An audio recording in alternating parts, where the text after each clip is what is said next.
Hi everyone and welcome to this week's #Female Boss interviews. This week we're going to be talking about networking and everything that comes with putting yourself out there and making the right connections and making that good first impression.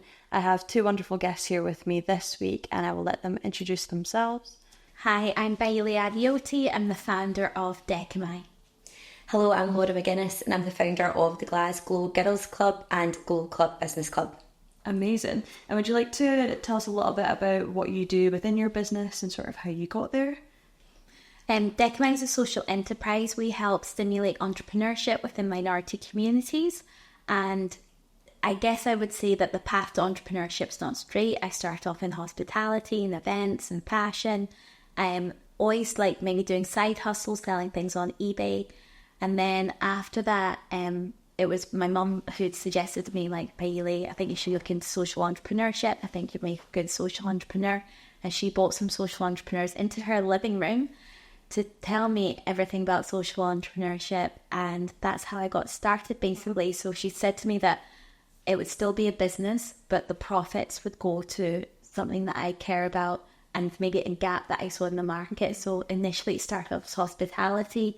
But then in the pandemic, we changed our business model to enterprise. So we've only been operating the enterprise side of it for about 1.5 to 2 years. Amazing. I love your mum did that. Yeah, that is so amazing. So good. So my, like Bailey says, it's no straight path in entrepreneurialism. I think mine's been like that and then lots of lip-to-lips. But mine started when I was working full-time and I launched a Facebook group called the Glasglow Girls Club. I never had any intention of creating a business from it. And I just kind of fell into it because it was a passion project which started taking up a lot of time. And I thought, right, I need to monetize this. And actually wasn't, like, I loved my job, but wasn't maybe getting challenged enough. So decided to leave the full-time hustle to start a membership club from my Facebook group, which was split up into a business club and a social club. And that's where I'm at today. Amazing. Thanks very much for sharing sort of how it all came about. I guess to start off with, did you always want to be an entrepreneur or ever plan on being an entrepreneur? For me, I had done Young Enterprise Company programme at Highland Secondary School, and after that I wanted to go and study business. But my dad said to me, Bailey, we don't know any business people like from African communities. He's like, so it can't be done, like we don't know anyone. So because of the lack of role models and lack of presence, I just put it aside and I just saw other people doing business and having their own business. And I would actually say that I didn't think of myself as an entrepreneur until like 2020. And then I was like, actually, I'm an entrepreneur. I'm doing things like take risks and helping the economy because that's what we do. We help the economy. But yeah, it took me a while to get my head around them. Yeah, I think it is very hard for people to identify themselves as an entrepreneur ever, really. Even if you've got the full business behind you and you've done it all, I think sometimes people still struggle with having the confidence of saying, well, I am an entrepreneur and I had created this. And it is even harder, I think, when you've not got the physical company around you. You're at the idea stage and you know it's something you want, but you're like, am I that? Am I an entrepreneur yet? Completely. Yeah, I think that's so true, and particularly for women to claim it as well. And I think with the Glasgow Girls Club, so our mantra is all about empowering women to believe that they can and encouraging both professional and personal growth. So I see that with members a lot of the time. They feel a wee bit, icky about saying that they're an entrepreneur and stepping up into it. So we're trying to encourage, yes, we are entrepreneurs and we are building businesses and making a difference. Yeah. I never had a kind of ambition to be an entrepreneur because when I was back at school, like the guidance teacher would never say, oh, you ever thought about running your own business? It was always going into a career, sticking at it for as long as you can so that you were deemed loyal. And actually back then, maybe if they'd said, okay, so you're creative, have you considered this? That would have probably been super helpful. But actually I went into marketing and into two kind of big roles before I decided actually having a boss doesn't serve me anymore. I want to be my own boss, and that's how I kind of went into it. Yeah, I think it is kind of crazy when you look back, and it is never really mentioned as an option for you, like going into your future.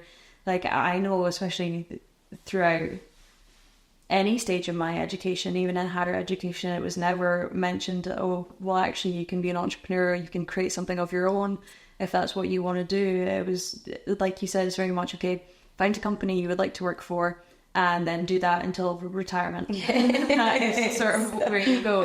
And it's like, actually, no, if you are creative or if you are a problem solver or, you know, maybe you're really passionate about a certain subject, like you can go and create something from that. And you two are examples of never really thinking that was going to happen or necessarily planning on it, but it happening anyway, and seeing that actually I can go out and do this thing on my own. And it's really just sort of taking that opportunity and grabbing it when it's there. Yeah, absolutely.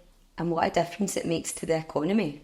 Yeah. So was it female entrepreneurialism, was it 250 billion they said or something? It would, there's an amazing stat out there which hasn't come to my poor memory mind just now, but it's amazing to encourage women to get into entrepreneurialism and what a difference it would make to society. So it should be forefront. Yeah, the stat is 8 billion in Scotland, but with the right support, it would be 25 billion. And then I think it's 250 billion in the whole of the UK if the right support and structures were in place. So that's what we're working towards. Exactly. And it is so important because, as you mentioned, I think often, especially for young women, they don't have the confidence to say that I am this or I can be this. And it feels very uncomfortable for women, I think, particularly to kind of take that space and take that ownership and be like, well, I am here and I am present and I am capable of all of these things. And when it comes to networking, you have to really be able to do that too and put yourself out there in those uncomfortable situations where if you don't believe in yourself, then it's going to be harder to try and convince other people to believe in you and what you're doing as well. And you've got to really find that self-value and say, no, I can do this, and what I'm saying is worth the time, and people should listen to what I have to say. Yes. Yeah. I have to also add, Laura's networking at the Glasglow Girls Club was the first ever networking event I'd ever been to. Really? Yes, and I remember it clearly. At the Blythewood. At the Blythewood, Love it. yes.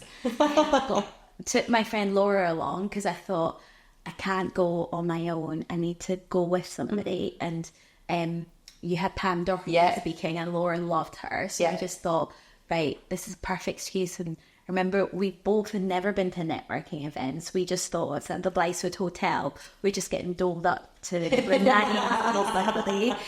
we turned up. It was like a Tuesday afternoon, and we turned up looking as if like we're dressed for a Saturday night. But it was just fabulous. It was. Do you remember the cake table they did? The dessert table? Yes. It was very extra. I have to say, it's a good venue for a networking. It was very good, but I think it's just like those opportunities being created, as we said, like putting yourself out there, and then even overcoming different things. And the way I overcame that fear was, let me take a friend with me who's never been to a networking event, and if we make mistakes, we're doing it together. But it was. Thank you. Oh, thank you. And connected ever since. Yeah. That's the magic of networking. Well, exactly. Yeah, that's so true. Why do you think networking is so important in business?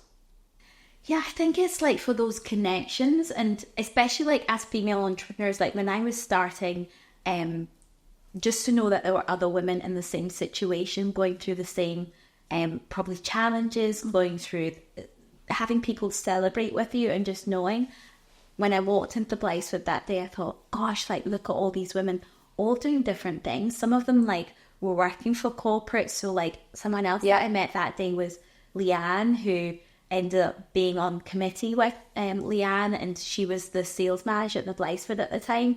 And she was just talking about the opportunities, like if you need to book hotel rooms and different things. So it just opens you up to possibilities and how you can collaborate with people, but also opens you up to see that there are other people doing things that maybe you've not thought of, but they're also entrepreneurs that are doing different things. That's why I love that networking. Yeah, I love it as well. I think as well, women are really good at the collaboration piece as well. So I very often say to my members, it's not always about who's in the room. It's about who people in the room also know, who's in their networks. So I had a business member that said the other day, she's really niche, and she was like, I worry about going to networking events because, my ideal client is unlikely to be there. And I was like, well, it's not you're not just looking for the sales though, you're looking for referrals, and you're looking to see if there's collaboration opportunities, and what there is a magic when women get together in a room, because we do want to support each other. So I think very often that's the kind of the power in it. Completely. And I think I used to work in partnerships, and it is often, you can reach out to as many people as you want, but if there's not that sort of in-person connection, it can be really, really tough to get those sales or to get that collaboration partnership to really happen, and go into networking events where you can meet someone who knows someone who knows someone, and it all trickles down, and that way you really expand, and then that's when you can start to make proper connections, and people see, who's behind the screen and who's really there, and you can build those relationships, I think, much easier than trying to do it purely like online. Yeah, absolutely. And I think a membership platform model, I know like with Glasgow Girls Club, and even with dealing with like Scottish Women in Business, having that membership form, so it's not as if like you're even just meeting up once a month. You've also got those connections that you make out with, you can keep them going throughout the rest of the month. And even like with Glasgow Girls Club, for example, it's daily. Someone's always looking for a recommendation, whether it's cakes, afternoon tea, surprises, or even who knows about mortgages, who knows about lawyers, and different things like that. So I think it's more than network. It's about building relationships and trust, and knowing that you're not doing any part of your life alone, that you don't need to do it alone, that there's those opportunities to connect with people on a deeper level, as you said. And it's not just a transactional relationship. Yeah, completely. And I think, when we talk about networking, it is, I think, people not often think about, you're climbing the ranks, you're networking for a reason, or there's a purpose behind this. But a lot of networking can be purely the support side of it as well. And it is knowing that there's a lot of like-minded people out there that are in the same position as you or have been. Yeah. And you can chat to them about what they've been through, what you're going through. And like you said, no one is really alone in this. You won't be the first person to start a business, nor the last. And there will be people who have seen pretty much every kind of scenario out there happen. Absolutely. Yeah. Being in business can be isolating, especially if you're working from home, and you can start to doubt yourself, and so actually going out and meeting new people and having the relationships and connections, I think that's really important, can alleviate that feeling of loneliness. Yeah. So definitely, I think it's about feeling like you're supported, like you said as well. Yeah, 100%. Really, I mentioned earlier as well that your first introduction into sort of a networking event, you took a friend with you. Now, sort of looking back, do you have any advice that you would give for someone who's trying to put themselves out there? Still take a friend. Take a friend, or have a look. And sometimes the good thing is, I think, with the networking events that Laura and I tend to go to, is you tend to see the guest list in advance. So who do you know on that guest list that you can connect with? I went to an event a couple of weeks ago in Edinburgh, and just touching back on your last point, and it was basically for female founders, but they were also bringing investors. I wasn't going for the investors. I wanted to connect with the female founders. I wanted to see like what they were doing and learn from them and just connect with them. So I contacted a friend, and she was going, but the trains were rubbish that day, so she was delayed. But whenever an investor came to speak to me, I actually was like, I'm not here. I'm here to connect with them. And they were like, right, okay. And I was like, I'm not looking for investment at the moment. But it wasn't, I took details, but I didn't find out like what they were interested in. And I said, okay, when I'm networking with founders, if I see anyone that would be a good match, then I'll point them in your direction. But it is just also knowing, once again, like why you're going to a networking event, who you want to connect with, take a friend or connect with someone in advance. And then at least there'll be one friendly face at the other side. When you walk in, you'll know at least one or two people. I think, that's my biggest advice. Take a friend or know someone there. Yeah. I think as well, to add to Bailey's point, I think there's different forms of networking that you can do, and this is what I've come to realise with the events that I run, because there's different types of characters. There's extroverts, there's introverts, and actually an introvert might prefer an activity-based networking. So we're going to start doing craft and connect events, or like calm and connect events, like kind of spa connection events. But an extrovert might like the hot seat networking, they might like to stand up and pitch, they might like to do the speed networking, about the pressure. Yeah. So I think as well, it's having to think about you as a person and like what situation give you high anxiety and what would you feel is slightly more comfortable in. Because if you'd feel more comfortable doing a night walk, for example, going for a walk in nature, then you're kind of building up that networking muscle, if you like. And then you can go to something like the speed networking. Mixer networking, I'm quite nervous about, because mixer networking is the type where you walk into the room and people are all just standing and you're like, I still aren't a fan of that. But like speed networking, for example, you're forced to sit with somebody, so you don't have to do that. Hi, sorry, can I interrupt? So there's different forms to suit different personalities, and you can actually start and build yourself up. So I would probably recommend having a wee look into that as well. Yeah, and that's a very good point. I think knowing that there is a lot of different types of networking out there, it's not all the same thing constantly. So even if you go to a networking event and you're like, actually, that didn't really feel like me, I'm not sure I enjoyed that, there's so many other forms. I mean, I would love to go to a spa networking event. I think probably my most celebrated event I've ever done. Like that's such a good idea. It's so relaxing compared to, like, a lot of people do think it is very much being in the hot seat. And it's like, okay, well, I have to go here, I have to make these connections, I have to find the right people. And sometimes that happens by chance as well. You can go into a networking event, but often you don't know most of the people there. Yeah. But by chance, you speak to someone who happens to be a person who knows something or knows someone, and it all kind of starts to fall into place that way as well. Yeah. It's funny because at the female founders networking event I'd gone to, I think the day before I was preparing for the female boss program, and Shona had sent me like videos to the cat, so I went down a rabbit hole of like looking at all the videos. But the one she'd recommended to me was like Leah Hutchison from Appointed, and she was there. So I actually walked up to her. I would never, like yourself, just tapping someone, but I was like, "You're Leah Hutchison," and she looked at me and I said, "I watched your female boss video. I loved it. I loved your stuff." And I started speaking to her, and she was like, and then she started to tell me like the background behind how she created that video and all the things that were going on that day. But it was a conversation starter. Yeah. And then she asked the person next to her, "Have you heard about this female boss program?" So that was a good icebreaker. But once again, it was like, if you kind of know someone in the room or someone that you can pick out and you can start that conversation with. Yeah, completely. And I think like the world seems so big until you're out there doing it, and then you realise, oh, there's actually, the world's so small. There's connections everywhere. Like it doesn't matter, you could be on the other side of the planet at a networking event and you'll run into somebody who knows someone you know. It's so true. And it's really like, I think it's just getting out of that first initial really uncomfortable, icky feeling of doing it and putting yourself out there, especially when it is you don't really know people, and it feels, I think, just kind of wrong. I think whether it's our culture and the way we grew up, you just don't approach people you don't know. So to have to do stranger danger. Yeah, exactly. And very much a stranger danger. And then when you go to events, that's all about ignoring the stranger danger and going out there and just speaking to anyone you can. It does feel very unnatural to kind of do that. Is there anything you guys have found that helped you sort of push through that unnatural feeling or that little bit of a halt that you had? I think lockdown has helped a lot because we've had to connect with people online, and it's probably people that we've got mutual interests with, or our friends commented on their post, and that's where the connections have come in. And I was just thinking about a couple of weeks ago too, I was at another event and the guy said, "Oh, you're Bailey, we're connected on LinkedIn." And I was like, "All right, okay." He said his name, and then he was like, "How did we connect again? Who introduced us?"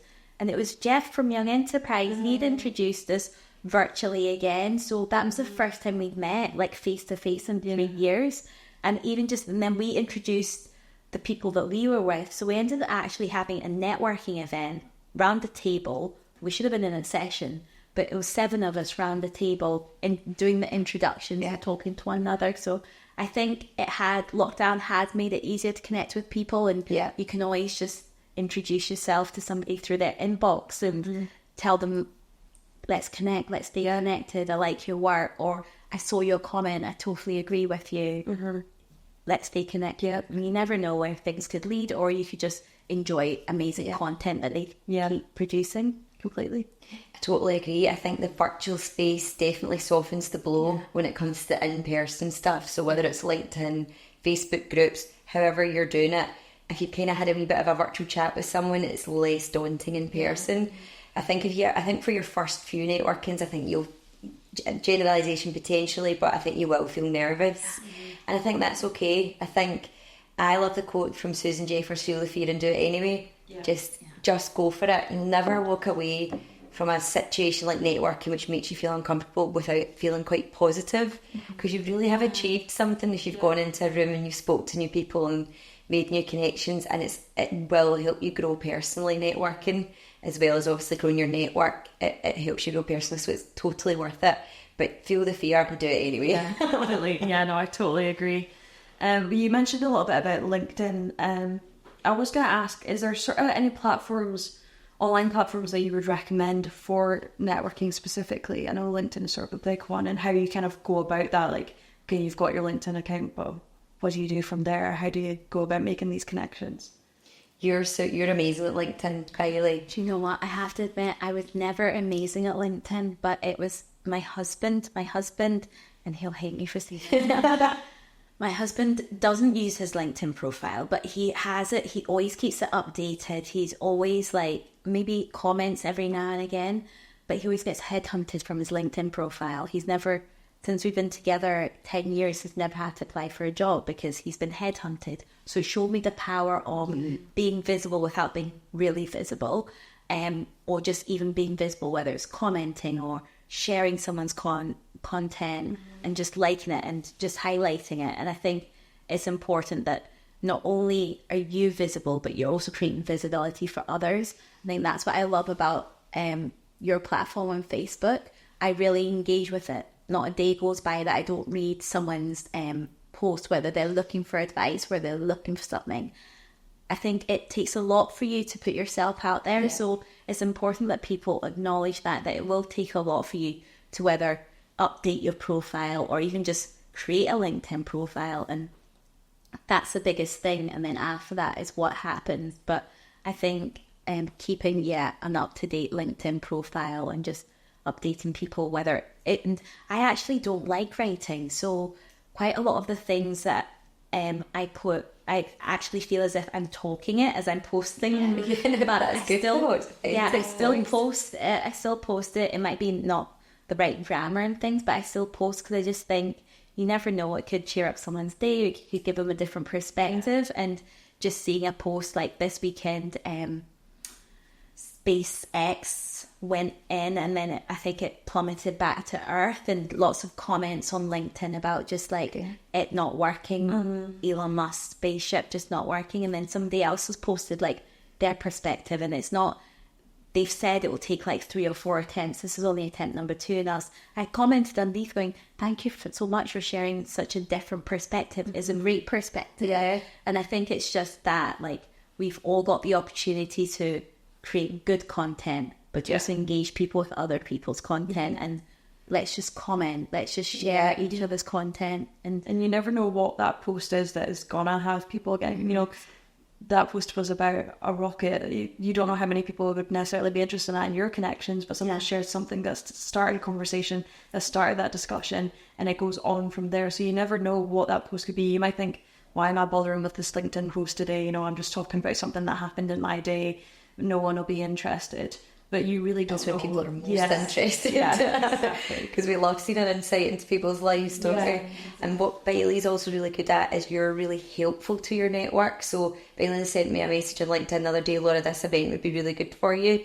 So I think it's that kind of level of support and help. It really like nurtures a relationship as well. And obviously I'd have to say Facebook groups. Yeah. So, regardless of what group you're in, that you could potentially be promoting your business. You could be seeing other people promoting their business and thinking, that I would quite like to collaborate with them.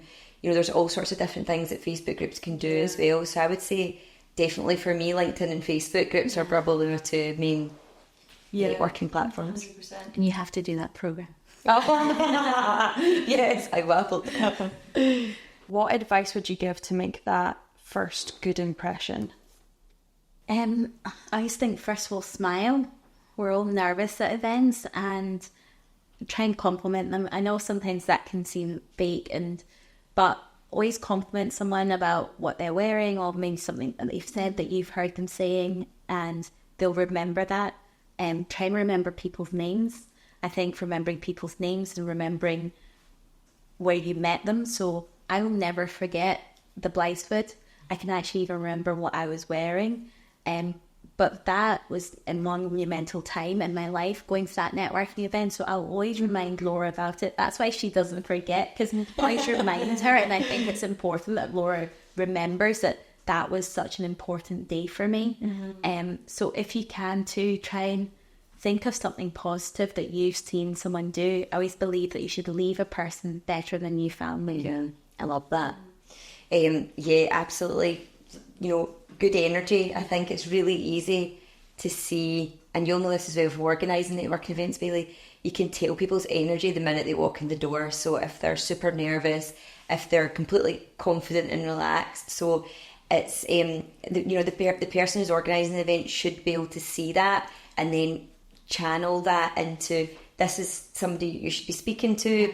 So it's good to find like events where you feel supported like that. Yeah. But also, I think just be yourself, and people can see through somebody who's maybe not being authentic. And you know what? See, if you're nervous, just say to someone. I have ladies that come up to me and they're like, "I am so scared," and I'm like, "Good, now that I know that, we will get this sorted." It's totally natural. So if you're talking to someone and you're feeling a bit, just say, "Sorry, this is my first networking event. Just trying to find my feet," and just be you. And when you're talking about your mission or your business, that like positivity will shine through. So try not put too much pressure on yourself.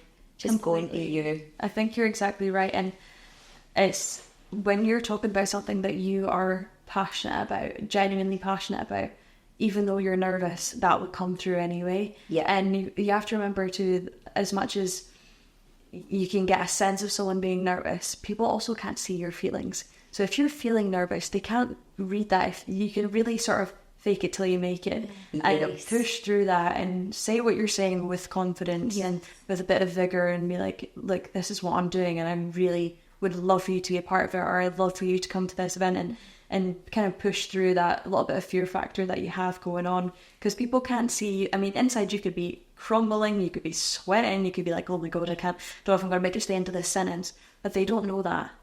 And it's testament to that. So Bailey, obviously we're talking about the Blytheswood event. That was one of my first speed networking events. I used to phone my mum before every speed networking event and say, why am I doing this? I hate public speaking. I was so scared. Like, see, just to stand up and talk in front of people, I hated it. So again, it's fake it till you make it. Nobody can see you inside. Yeah, exactly. And I think it's remembering as well that even if you feel a certain way about what you're doing, like, that's not always factual. Like, you might feel like, oh, I'm not good at this, or I don't know how to converse with people well, or any of these things. That's not always factual. Just because you feel it doesn't mean, okay, well, this is who I am, and this is, I can't get any better in this, I'll never change, those kind of things. Like, sometimes you try and find evidence or things to support not going for something, because that will keep you in that safety bubble that you have.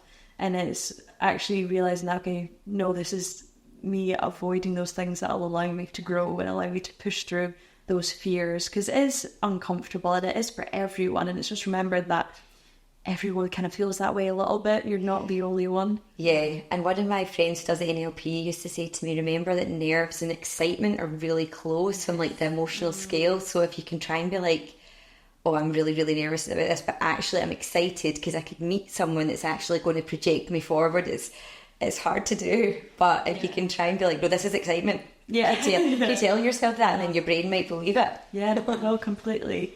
Looking back, is there anything that you maybe would have done differently or wish you had done differently? Probably started sooner. I think if I'd seen more female entrepreneurs, I would have started sooner and had the right. It took for my mum to encourage me. Yeah. Because my dad had said, no, we don't know any entrepreneurs, especially from the minority community. So I think if I'd seen it, if I had continued with Young Enterprise, finished Young Enterprise at school, then had Bridge to Business at college, because that's where I went. Yeah. That's the other gap. There wasn't anything available at college with the opportunities. So that was it, the entrepreneurship. experience that I'd had ended at the company program.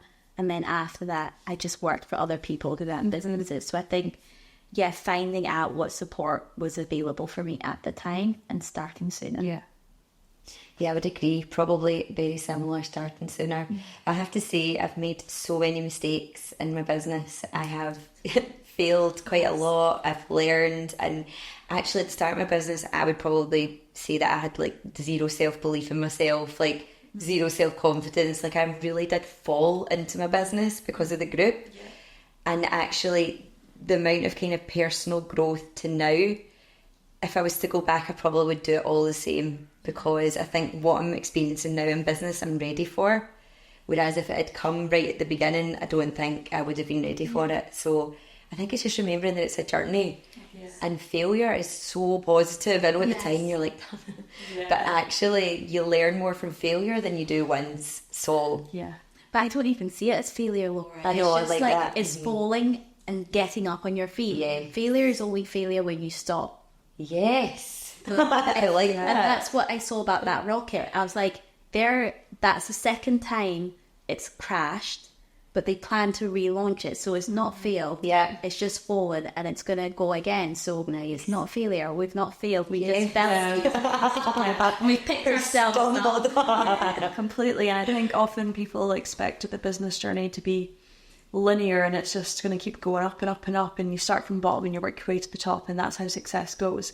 And it's not. I mean, you can have a great week and then a bad month, or you could have a fantastic month and then you've got a couple bad days, or things change month by month, year by year. You're not always going to be on a constant climb up, but it doesn't mean that you're not continuously growing and progressing in one way or another. It's just not, it's not every month is going to look like, oh, I've made even more money and more success and I'm bigger and bigger and it's getting larger than life. It'll change, and you'll have turns and twists that you don't expect, and you'll come up against challenges that you maybe didn't anticipate. But it is, like you said, it's maybe falling at that hurdle, but realizing, okay, I can get back up and I can figure this out, and I will continue to do so, because I don't think there'll ever be a point where you can sit down and say, I've figured it all out. I've got the key to it all, and I know it all. There's always going to be something to learn, and it is just making those mistakes and saying, well, now I know. I think keep on going is a big thing. I heard like an inspirational story. It inspired me. It's like spurred me on. In 2008, Crocs reported a $155 million loss in their balance sheet. So they had made no money. This year, Crocs sell £8 million worth of Crocs a day. Wow. That's 2.9, like, my calculator couldn't even, it's not a billion, it's more than a billion anyway, a year. That's what Crocs have made this year. And they kept on going. They did not stop. Imagine they had said, oh, we've made $155 million loss, let's close the shop. They would not be. Everyone wears Crocs. Yeah, exactly. And there will be countless stories of businesses just like that that started, and everyone was told to, even so windshield wipers were created by a woman, and when she, this was so long ago. But you have to think about how long they've been around now. Went to propose the idea, and they went, oh, why would you want that? That's far too distracting. You can have, windshield wipers going across, everyone will be distracted, you would crash. 10 years later, a man went back with the idea, and now every car has windshield wipers. So you never know what's going to happen with business. That, like, if you're told that's a terrible idea, that's not going to work out, in a couple of years' time, it's perfect. And it really does. You will never be able to predict how things will change. Especially, like I said, with Crocs. They went from being, gardening shoes to now, like, this is completely fashionable and everybody loves Crocs now. And the other thing I have to say is, like, for advice-wise to, like, thinking is, if you have an idea, it might be so silly, but just go for it. I had an idea a few years ago, and I used to just keep it. I'll tell you my idea. I was the one who faked tanned all my friends because I prefer to use hands rather than mitts, and they said it went on better. But the trick with the fake tan was to always put a bit of moisturiser in, because I've got dry skin and I think moisturiser with fake tan works. So I'd always do that with my friends, and they used to think it was just absurd, but they never complained because the fake tan went well. So last year I went to a friend's wedding and I sat next to her friend, and she was an executive PA, and she kept on talking about her boss, and I was like, can I ask, like, I've been on a Hindu with you, you've just talked about your boss, wedding you talk about your boss, how did he make his money? And she was like, oh, from fake tan. And she's like, you wouldn't know this, but like fake tan goes on really dry.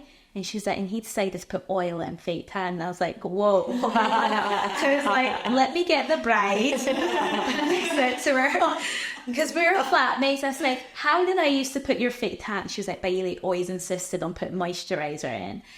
And she, like, Laurie looked at me and I was like, how much did they sell this business for? And she was like, about £10 million. And I was thinking, I was like, that was an idea. And I was like, Laurie, you never told me this. And she was like, I was like, there I was thinking it was a silly idea, but someone's made money from it. No, completely. Yeah. And there you go. Even that, in that example, is a connection. It's a networking again, a scenario you don't even class as networking event, you know, like whether it's a wedding or something. Again, people pop up in the strangest of places that it just so happened that your what you thought silly idea was his entire business. Yeah. I know, it's crazy. What ways would you recommend to make connections and get yourself out there? Ask for an introduction. Like, if you want to get to know someone, I always think ask for an introduction. If you've got a mentor around you, or if you've got someone from Young Enterprise there, ask for an introduction or ask them to bring somebody in. I'm a business mentor at my son's school, and working with fifth years, they were telling me about their careers, and I said to them, would you like me to bring people in those careers? And they said yeah. And I was like, they might not come physically, but I could get them on Zoom. So I managed to get someone working in fashion, someone working in tech, and someone working somewhere else. And they were so blessed by it. Like, it was half an hour. Each woman had, and yeah, they're all female. Each woman had 10 minutes Q&A, but that's all they talked about. They went to the headmaster and said, oh my goodness, Bailey introduced us to these female entrepreneurs. And it's just as simple as that. So sometimes, yeah, you might not know somebody, but somebody that you know will know them. Yeah, completely. Yeah, I love that, asking for introductions, because even if you've not fully started your networking, you've still got a network, whether it be friends, parents, siblings, and all of them. So asking, does anyone know anyone in this, to kind of start that off, and using social media as well. So I know we talked about it, but getting onto whether it be groups or LinkedIn or even Instagram or TikTok, depending on, and if you see a brand that you like, you can reach out and ask some questions and don't be scared. I mean, the only thing that you might ever get is a no or I don't have time, but really, no's are fine. Yeah. Because just as many no's, you might get yeses. So putting yourself out there is a really powerful thing to do. Yeah, completely. And yeah, I mean, if the worst thing you get is a no, then it's really not that bad at all. And you'll never know if you don't put yourself in that situation, if you don't ask the question and see maybe there's a connection there to be made. I think as well, it's trying to find just people around you who are interested in similar things, and in building that group of support again. And whether it is in college or it's in a workplace, or you've moved to a new city and you don't know anyone at all. I mean, there's definitely, anytime I go on Facebook, I think you could search up any kind of group and there will be a group on there that you can look at and you can connect with people. So I think it is definitely just doing a bit of research around you too, and just seeing what is available, whether it's locally or further afield. You never know, because like I say, you can always get people on Zoom too. It doesn't have to be necessarily in person that all these connections are being made. And lastly, do you have any sort of top tips for networking or anything you would recommend? Take a deep breath, go for it, smile. It's going to be nerve-wracking, but just go for it. And I think something else that I was going to add on when you were chatting is always give the organisers feedback too. Like, we love feedback about events. So if you were nervous and maybe something could have been done better, giving an organiser feedback always helps. So maybe it's us, especially like with inclusivity, thinking, well, should we have maybe made it? I know I organised an event years ago and somebody said, yes, I know there was like 2 steps to climb up, but I'm not that able-bodied. It would have been nice if there was a ramp outside, and that was the feedback that she put. And I thought, wow, that's actually good to know for when we're looking for venues. 2 steps can even be a discouragement for people. So yeah, give people feedback about their events. Yeah, definitely. And I would say as well, like if you can be quite intentional, so don't just view it as I'm going to go in here and get sales, because it's never really about that, and nobody wants to be stuck with someone who's trying to sell to them. It's more about, okay, have you got something launching, or is there something that you want help with, so that when you're speaking to different people, you could maybe say, have you got any advice on this? Like, also I think there's some people too like right-brained and not like analytical and spreadsheety enough, but I know some of my neighbours who are super strategic, so they'll get the delegate lists, which is like the emails of everyone that's attended the event. They'll know in a spreadsheet if they've spoke to them, and then they're just building this big bank of contacts, so that if they ever do need, someone even categorises it, so it's like social media. So then if they're ever looking for someone, like you can actually go as far as doing that.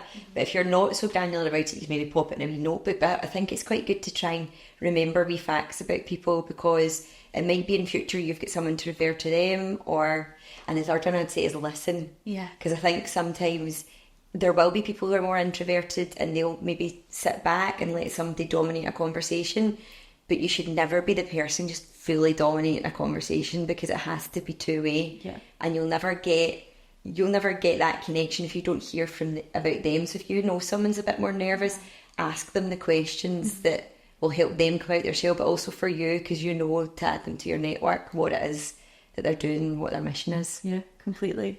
Yeah, I think just always feel open enough to ask the question, and then if you're ever wondering about something, it's better to ask and find out than to sit there and continue to wonder and think, maybe I missed that opportunity to learn something I didn't know. And it could also be a way to bond with that person too, if they get the opportunity to teach you something. Yeah. And it's great for them as well that they have that chance to, impart some knowledge on someone else, and you both come away feeling better from that situation.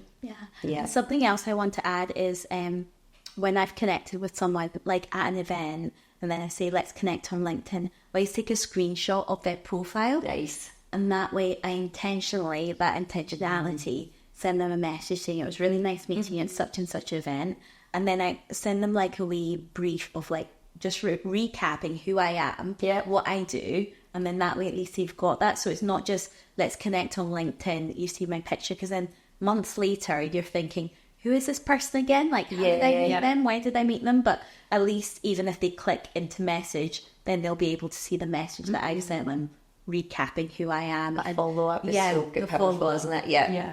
Yeah. And I think, that's a really actually good point that you made, that even if you meet someone that one time, keep in touch, keep in contact, whether it's commenting on a post of theirs or sending them a message and letting them know, it was really great to see you at that event, are you maybe going to be at this one, or just keeping that and building those relationships so it's not just a one-off. Yeah. Because you could meet 100 people one time and that could be the end of it, but if you meet those people and then keep in contact and then bump into them again and again, that's really when those relationships start to form themselves, and it's not just that first slightly awkward initial meeting. You become bonded from that. Yeah. Absolutely. Perfect. Well, thank you very much for joining us this week, guys. It was amazing to hear more about networking, and I think everyone can come away from today knowing that they definitely are not alone in feeling the way that they felt about networking, and that, we're all human, we all feel the same way about it, but it's just getting out there. And once you've done it the first time, it'll never feel that hard again. And there's so many different types of networking out there as well. So thank you so much for sharing that with me today. Thank you for having us. Thank you.